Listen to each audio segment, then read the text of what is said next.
من فينا ما يتذكر أيام زمان؟ يا الله على أيام زمان. لما تسأل أي كبير في السن وتقول له يا عم إيش فرق هالأيام عن أيام زمان، تلقاه ياخذ نفس عميق ويقول لك أيام زمان أيام الطيبين، أيام الخير، أيام ما كان كل شيء فيه بركة، أيام ما كنا ناكل الشحمة قبل اللحمة. وعلى طاري الشحمة شوية الزيادات الدهنية يمين وشمال، واشتراك الجيم اللي ما رحت له إلا أول يوم، وبرامج الرجيم اللي مليت منها عشان تخلص من هالشحوم. أيام زمان كان مدعاة للعز والفخر، بل إنه كان سمة تميز كبار القوم والتجار. طيب وش اللي صار ما بين أيام زمان والحين؟ معكم المهندس تركي الدوسري في حلقة جديدة من بايوميديا.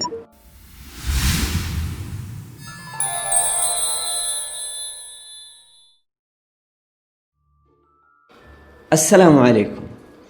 زيادة الوزن كانت من أبرز علامات الجمال عند أغلب شعوب العالم، والشرقية منها بالذات، والمرأة البدينة كانت هي المطلوبة عند الزواج أكثر من قريناتها، بل إن هالعادة كانت موجودة لعهد قريب. ما بأصدمك وأقول لك إنها موجودة إلى الآن في بعض المجتمعات. موريتانيا مثلا فيها بعض المناطق الريفية إلى الآن يجبرون الفتيات الصغار بداية من عمر 5 سنوات على تناول كميات كبيرة من الطعام والحليب، فيما يسمى بالتسمين القصري أو البلوح، لزيادة وزنها بالإجبار، عشان تحمدي ربك أنك ما انت هناك. لكن مع تغير الوقت تغير مفهوم الصحة والجمال عند أغلب الناس، إلا أنه رغم زيادة الوعي ما زالت الإحصائيات ما تبشر بخير. والدليل إن فيه أكثر من 650 مليون شخص يعانون من السمنة المفرطة في العالم. انصدمت؟ لسه ما شفت شيء. في دراسة أجراها البنك الدولي عام 2019 لمعدلات السمنة بالعالم، احتلت المملكة العربية السعودية المرتبة الرابعة عربيا والمرتبة 29 عالميا. تعال رايح تحتفل على ايش؟ ترى مو المربع الذهبي. هذه المراكز تبين لك مدى خطورة الوضع. يا أخي نسبة السمنة في البالغين تعدت 35%، والأطفال 25%. يعني 1 من كل 3 أشخاص بالبيت معرض للإصابة بالأمراض المزمنة، أمراض القلب والأوعية الدموية، السكر، التهاب المفاصل، مشاكل الجهاز التنفسي، حتى الأمراض الجلدية. شيلي حبيبي، خلي شاورما أبو علي تنفعك.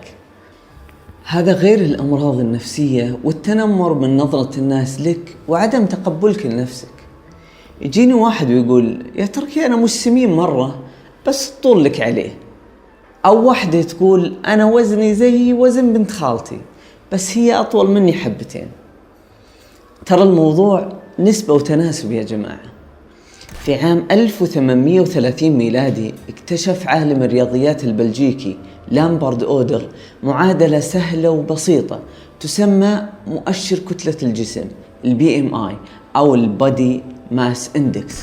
وبحكم التخصص المعادلة هذه تطورت بعد كذا إلى أن أصبحت جهاز طبي يبين معدل السمنة في جسم الإنسان. الجهاز اللي تشوفه قدامك هنا وفي المولات والصيدليات وحتى العيادات المتخصصة للتغذية العلاجية، اللي ما يعطيك بس نسبة السمنة، حتى يعطيك معدل الدهون والسوائل والعضلات والأملاح الموجودة بجسمك. هذه النسبة هي اللي بالضبط تحدد درجة السمنة، واللي تتراوح ما بين 18 إلى 25، ويعتبر أي رقم بعد 25 بداية سمنة. طيب يا أخي إلى الحين ما قلت لنا شو الفرق بين زمان أول وزمان الحين؟ ماشي، راح أقول لك بالضبط وش الفرق. الإنسان ببداية بحثه عن الطعام من آلاف السنين كان يعتمد على الصيد كمصدر أساسي للغذاء، لكن الصيد كان متعب ومرهق وما هو مضمون، فبدأ يلجأ الإنسان للزراعة كمصدر مضمون بمحاصيل ومواسم ثابتة. بعدها استأنس وربى حيوانات المزرعة وأكل منها. إلى هنا كان كل شيء تمام، لين دخل علينا هالاثنين فريدريك ولويس عام 1893. السلام عليكم. وعليكم السلام. وش ذا اللي معاكم؟ قالوا هذه هي الوجبات السريعة. ومن يومها وإحنا ما شفنا خير. بعد ما كان البيت هو المطبخ الرئيسي للعائلة، صار كل بيت فاتح جنبه مطعم وجبات سريعة. بحث الإنسان وسعيه المستمر لتوفير الطعام كان بسبب خوفه الدائم من حدوث المجاعات، فعلى مر السنين كانت المجاعات من أكثر الكوارث فتكا بالبشر وبأعداد كبيرة.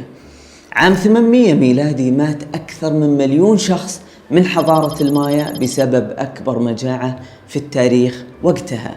عام 1601 مجاعة تضرب روسيا وتقتل أكثر من 2,000,000 شخص، من ضمنهم نصف سكان دولة أستونيا.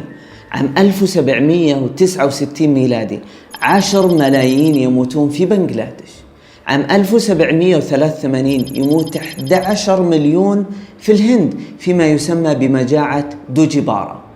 عام 1850 الصين تصاب بأكبر مجاعة على مر التاريخ بنسبة وفيات تصل إلى 60 مليون إنسان. بعدها ب57 سنة تليها مجاعة أخرى تأخذ في طريقها 25 مليون شخص، وصولا إلى عام 1998 بمجاعة الكونغو اللي أخذت 3.5 مليون شخص. كل هذه الأزمات كانت سبب في سعي الإنسان الحثيث لتوفير الطعام والبحث عن طرق مختلفة لحفظه وتصنيعه. لكن توفر الطعام بشكل كبير وسهولة الحصول عليه أدى لظواهر عكسية، وهي ظاهرة السمنة. وبعدها الناس بدل ما تموت من الجوع صارت تموت بسبب الشبعة. حسب الإحصاءات عام 2015 ميلادي توفي حوالي 4 مليون شخص بسبب السمنة المفرطة، والعدد هذا يتزايد عام بعد عام. المفروض الأرقام هذه تسد نفسك، تخليك تترك السندويش اللي بإيدك وتقوم تشوف اشتراك الجيم كم باقي فيه من يوم. كان ودي أقول لك إن أيام زمان أحسن من أيامنا، لكن عندنا وعندهم خير. وبكذا وصلنا لنهاية حلقة اليوم. اكتب لي بالتعليقات أعجبك زمان الطيبين وناوي تضبط أمورك، ولو تعرف أحد متين انشر له الحلقة عشان يشوفها زيك. أسعدتموني بآرائكم في الحلقة السابقة، فاستمروا. إعجابكم واشتراككم بالقناة يحفزني للمزيد. انتظرونا كل خميس الساعة 7 المساء. سلام.